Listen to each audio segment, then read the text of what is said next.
Hi అండి, అందరూ ఎలా ఉన్నారు? ఈరోజు నేను మసాలా కూర చెప్తున్నానండి. దీన్ని మిక్స్డ్ వెజిటేబుల్ కర్రీ కూడా అంటారు.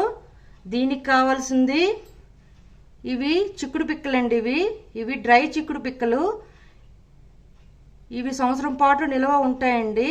మనకి ఎప్పుడు కూర కావాలనుకుంటే అప్పుడు ముందు రోజు రాత్రి నానబెట్టుకొని 3 to 4 విజిల్స్ ఉప్పు వేసుకొని బాయిల్ చేసుకోవాలండి. ఇవి మెత్తగా. కొబ్బరి ముక్కలు 1 కప్ అండి, బియ్యం పిండి 2 టేబుల్ స్పూన్లు, కరివేపాకు 1 రెమ్మ, ఎండుమిరపకాయలు 2 ముక్కలుగా తుంచుకున్నాను, జీడిపప్పు 1/2 కప్, ఉప్పు తగినంత, ఆవాలు 1/2 టేబుల్ స్పూన్, జీలకర్ర 1/2 టేబుల్ స్పూన్, పంచదార 1/2 టేబుల్ స్పూన్, ఇంగువ చిటికెడు. ఇది ఆనియన్ పేస్ట్ అండి. ఇది 3 ఆనియన్స్, మీడియం సైజ్ ఆనియన్స్ తీసుకున్నాను, 8 నుంచి 9 ఎండుమిరపకాయలు తీసుకున్నాను, 1/2 టేబుల్ స్పూన్ జీలకర్ర తీసుకొని మూడింటిని కలిపి గ్రైండ్ చేసుకున్నానండి. దీనికి కావాల్సిన వెజిటేబుల్స్ బంగాళదుంప, డ్రమ్ స్టిక్, బ్రింజాల్, మనకి కావాలనుకుంటే కాలీఫ్లవర్, దొండకాయలు వేసుకోవచ్చండి. నేను బీరకాయలు కూడా వేసాను దీంట్లో. ఇప్పుడు కర్రీ ప్రాసెస్ చెప్తానండి.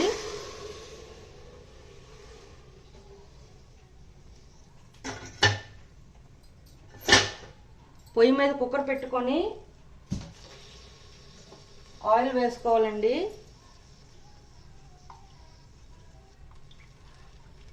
ఒక 3 to 4 టేబుల్ స్పూన్స్ ఆయిల్ పడుతుంది. దీనిలోనే ఆవాలు, జీలకర్ర, ఎండుమిరపకాయలు, కరివేపాకు, ఇంగువ వేసుకొని కలుపుకున్నామండి. ఈ పోపు వేగిందండి. ఇప్పుడు దీనిలోనే జీడిపప్పు, కొబ్బరి ముక్కలు, చిక్కుడు పిక్కలు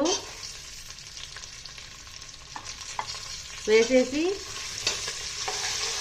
ఒక 10 మినిట్స్ ఫ్రై చేసుకుందామండి.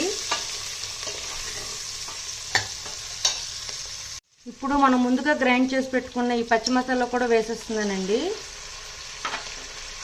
పంచదార కూడా వేసేస్తాను, ఉప్పు. ఈ ఉడికించుకున్న వెజిటేబుల్స్లో, చిక్కుడు పిక్కల్లో నేను ఆల్రెడీ సాల్ట్ వేసి ఉడికించానండి. సో ఉప్పు చూసుకొని వేసుకోండి. ఈ పచ్చివాసన పోయేదాకా వేపుకుందాం. పచ్చివాసన పోయిందండి. ఇప్పుడు దీనిలో మనం ఉడకపెట్టుకున్న కూరగాయలని వేసేస్తున్నాను. అంటే ఇది జనరల్గా ముక్కలు బాగా ఇలాగే ఉడికించుకోవాలండి డైరెక్ట్గా. కానీ నేను ఒక 2 విజిల్స్ తీసుకొని ముందు ముక్కలు ఉడికించుకున్నాను. ఇప్పుడు ఒక 2 గ్లాసెస్ దాకా వాటర్ యాడ్ చేసుకుంటున్నాను.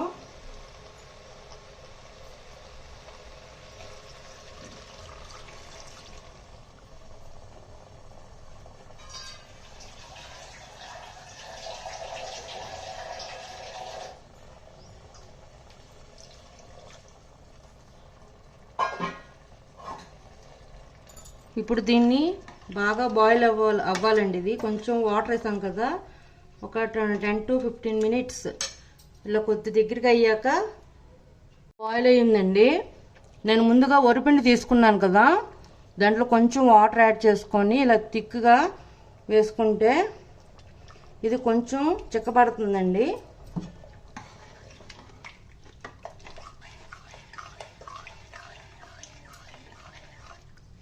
ఇది ఇప్పుడు బాయిల్ అయిపోయిందండి. చూడండి, ఇలా దిక్కుగా వస్తుంది. ఇప్పుడు ఆఫ్ చేసుకుందాం. దీన్ని సర్వింగ్ బౌల్లోకి తీసుకుందాం. చూడండి, మసాలా కూర రెడీ అండి. మీకు నచ్చినట్లయితే like, share and subscribe it. Bye.